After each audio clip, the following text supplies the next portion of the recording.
मेरे साथ हमेशा बीजेपी के प्रवक्ता मैं तो कह रहा हूं कि जब भी सदन चल रहा मैंने आरक्षण की आवाज उठाई है, पहले सड़क पर उठाई है सदन में। इस बार सपा ने सदन नहीं चलने दिया, इसलिए मैंने सड़क पर उठाया। मुद्दा सेटल करो सपा ने नहीं चलने दिया, एक सेकंड रुक जाओ, बोलने दिया, इसलिए सड़क पर आ रहे हैं। और सपा के भी सांसद घेरे जाएंगे और सपा के विधायक भी घेरे जाएंगे और अखिलेश जी आएंगे और घेरने जाएंगे। इन निषादों का वोट लिया है 40-30 साल से और निषाद उनको भी घेरेंगे। देखिएगा कार्यालय पर भी निषाद और कई लाखों अरे पीयूष मिश्रा कहने पे आप निषाद का वोट क्यों नहीं सदन में आपने बोला है? आप खाली मुसलमान की आवाज उठाएंगे कि मुसलमान को आरक्षण दिनेश प्रताप जी भाई अपने घटक दलों में आप ये क्यों इस तरह की स्थिति उत्पन्न किए हैं कि ये तो आनेर सर फोड़ने को तैयार बैठे हैं?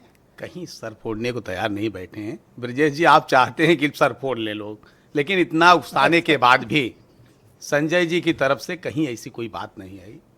आपने कहा पहले इनको आप समझा लीजिए, नहीं बर्दाश्त की क्षमता नहीं। इसके बाद भी देखिए संजय जी बहुत सुलझे हुए नेता हैं, एक पार्टी के राष्ट्रीय अध्यक्ष हैं। आपके उकसाने से थोड़ी आ जाएंगे, आप कहिए इस्तीफा दे देंगे। अरे वो हमारे सहयोगी हैं और एनडीए घटक दल में कहीं किसी की तरफ से कोई इस तरह का बयान नहीं आया। इतनी सीटें हमको चाहिए। समाजवादी पार्टी है ब्रजेश भाई, आज समाजवादी पार्टी के नेता श्रीमान अखिलेश यादव जी पता नहीं किस जोशी के चक्कर में पड़ गए हैं, जो इनको बता दिया है कि संगठन से ऊपर नैरेटिव होता है और जो अपनी जनपत्री नहीं देख पा रहे हैं वो दूसरे का हाथ देखने का काम कर रहे हैं, हस्तरेखा देखने का काम कर रहे हैं। दूसरे के टिकटों के बंटवारे की चिंता श्रीमान अखिलेश यादव जी आप ना करें। पहले दिन जब कांग्रेस पार्टी के उत्तर प्रदेश के प्रभारी का पदार्पण उत्तर प्रदेश में हुआ तो उन्होंने कहा कि हम बराबरी की हिस्सेदारी चाहिए। 200 नहीं, बराबरी की। ब्रजेश भाई इनके यहाँ ये ही तो कहा ना बराबरी कहा, 200 नहीं। और इनके यहाँ एक सीट का मुद्दा फंसा है, बस अभी पूछ लीजिएगा समाजवादी भाई क्या है। 403 में 201 तो समझ में आ गया, लेकिन एक सीट जो बच रही है वो किसके हिस्से में जाएगी? वो समाजवादी पार्टी के हिस्से में जाएगी कि कांग्रेस पार्टी के हिस्से में जाएगी? इंडिपेंडेंट दे दो सर, दोनों का नहीं। यही देखिए, ये मध्य प्रदेश और राजस्थान में यही चिरकुट कह रहे थे ना, एक दूसरे को बता रहे थे, और हरियाणा में इन्होंने किनारा कर लिया था। तो ये बताएं, ये जो लंबरदार बने हुए हैं अखिलेश यादव जी, ये बताएं कि क्या श्रीमान राहुल गांधी के झंडा उठाने को तैयार हैं? और कांग्रेस पार्टी के राहुल गांधी ये बताएं, उनकी पार्टी ये बताएं, वो क्या साइकिल चलाने के लिए तैयार हैं?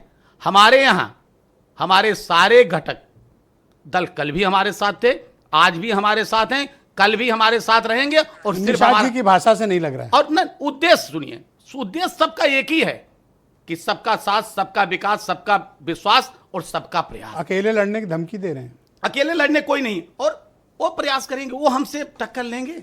ब्रजेश भाई, निषाद जी नहीं, अखिलेश यादव जी, अच्छा, उनसे सिर्फ मेरा इतना निवेदन है कि जरा आप एसी पीसी छोड़ के जरा आप बाहर निकलिए। अच्छा, आजकल आपके यहाँ टिकट बांट रहे हो? हाँ ना, अरे भाई अथराइज किया होगा आप लोगों ने? हाँ, असल में हमारा पार्लियामेंट बोर्ड निर्णय तो नहीं पा रहा है और इनको सारी तरह इनको अथराइज कर दिया कि आप बांट लीजिए। अरे बड़े ठीक से बांटा है। नहीं ब्रजेश भाई, मैं उसको पढ़ा हूं कई बार। एक बार सुन लीजिए, असल में अखिलेश यादव के पास काम क्या है, पूरी समाजवादी पार्टी और कांग्रेस पार्टी के पास काम क्या है? सुबह जब 11 बजे सो के उठते हैं ना, तो बार बार मैं कहता हूं यक्स पर चले जाएंगे, एक पोस्ट कर देंगे, और शाम को जाने लगेंगे तो प्रेस पे चले जाएंगे। आपसे बात, अगर यक्स और प्रेस माइनस कर दीजिए, इनको पार्टी को देखने और दिखाने वाला कोई नहीं बचेगा। शायद ये बयान ही की वजह से ये निषाद जी गुर्रा रहे हैं, वरना इनकी भाषा ऐसी नहीं थी। देखिए निषाद जी कभी जिस तरह की भाषा आज ये बोल रहे थे, उनको देखिए, हर पार्टी को अपने समाज की चिंता करनी चाहिए। अच्छा, मैंने आपकी तरफदारी की कि शोषण ना करो बीजेपी का, तुम उस पर ही नाराज हो रहे हैं। नहीं,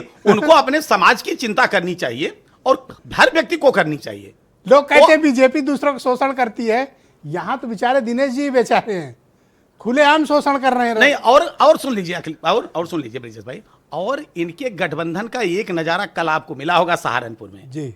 आसू मलिक और इमरान मसूद का आपने देखा ना, और अभी सिर्फ ट्रेलर हैं, अभी ट्रेलर शुरू है, पूरी पिक्चर बाकी है। उत्तर प्रदेश की जनता देखेगी पूरी।